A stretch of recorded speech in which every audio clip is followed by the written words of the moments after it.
What's up, Peace Kids? We're back with another video.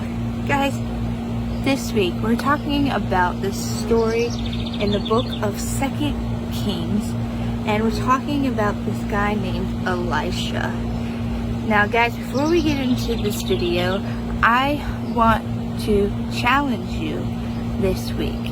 I want you to comment down below or email me something new that you have done recently. Something new that I have done is I started planting some sunflowers. Now, if you've done anything like that, maybe you started painting, maybe you started gardening, maybe you started a sport, whatever it is, guys, I want to see you guys in action. So go ahead, comment down below a picture or a video, or email me something if you don't want everyone else to see it, because I want to see all of the new things that you guys are doing. Now, like I said, we are going to be reading in 2 Kings. It's going to be really short and simple today, guys, but the first thing I want you to do is listen to this. Sometimes people say things like, I'd hate to be in his shoes, or I wonder what it's like to walk in her shoes. What that means is that we understand other people better when we can live like them, even if it's only briefly. But for now, we are going to literally discover what it's like to live in someone else's shoes. So while you're at home watching this, go grab one of your other family members' shoes, try and put them on. They may be too big, they may be too small, I don't care. Put them on and see if you can walk around the house in those shoes. Ready, set, go. Are you back? Did you do it? Wasn't that so funny? I know I cannot wear other people's shoes in my house. They are too big or too small. The only shoes that fit me are mine. Go ahead, pause the next slide and answer these questions.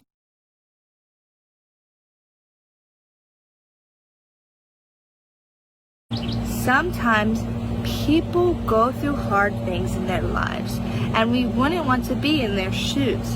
But God will always be there for people no matter what they're going through. God often uses people to help other people in need. And today we're going to discover and see how God used the prophet Elisha to help some people in need. Let's learn about this Bible passage and discover how God cares for needy people. Alright guys, like I said, we are in 2 Kings chapter 4 verses 1 through 7. This talks about Elisha and the widow and her sons.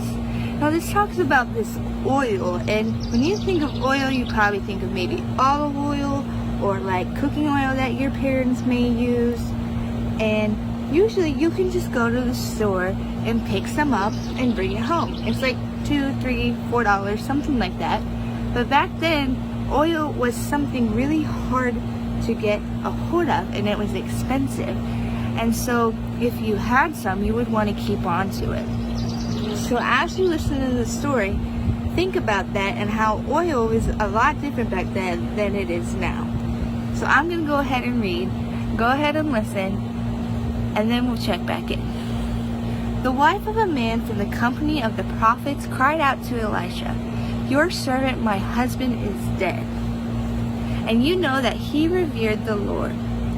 And now his creditor is coming to take my 2 boys as his slaves." Elisha replied to her, "How can I help you? Tell me, what do you have in your house?" "Your servant has nothing there at all," she said, "except for a small jar of olive oil." Elisha said, "Go around and ask all your neighbors for empty jars. Don't just ask for a few. Then go inside and shut the door behind you and your sons. Pour oil into some jars, and as each is filled, put it to one side." She left him and shut the door behind her and her sons. They brought the jars to her, and she kept pouring. When all the jars were full, she said to her son, "Bring me another one." But he replied, "There is not a jar left." Then the oil stopped flowing. She went and told the man of God, and he said, "Go, sell the oil and pay your debts. You and your sons can live on what is left." Isn't that an amazing story? she had this debt to pay because her husband died and he left her all this debt. Debt means that somebody gave us something and we have to pay it back in time. So usually today debt means money. We have borrowed money from someone and we have to give it back. But back then you could repay it anyway. So some people would take the kids and they would use them as slaves to help them out or wrap their mansion or palace or whatever you want to call it. But Elisha said, you have this oil in your house, put it in some jars, and then you can sell it, because the oil was not something everybody had, and so she could sell it and make money to pay back for her debts. Elisha was making sure that all of her needs were taken care of. So I want you to pause and discuss the 2 questions on the next slide.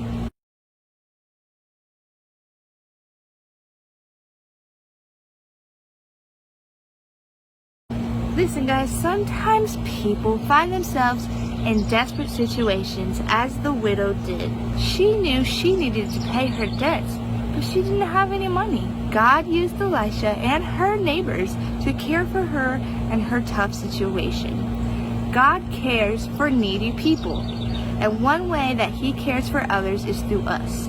And God wants us to help everybody the way that Elisha helped the widow. As you go throughout this week, I want you guys to find new ways to help people in need.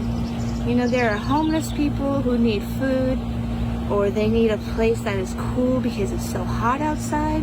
There are people who need help mowing their lawn or baking in the fall or things like that. Go ahead and ask your parents or grandparents or any adult that is with you, what are some ways that you can help people in need? Guys, thank you for hanging out with me today, and hopefully you learned a lot about how God takes care of needy people and how He can use us to take care of needy people too. Hopefully you're staying cool in this hot summer sun and enjoying no school and just a little bit of freedom and able to go out and do things. Hopefully you guys have a great week, and we will see you next week for our next video. Bye!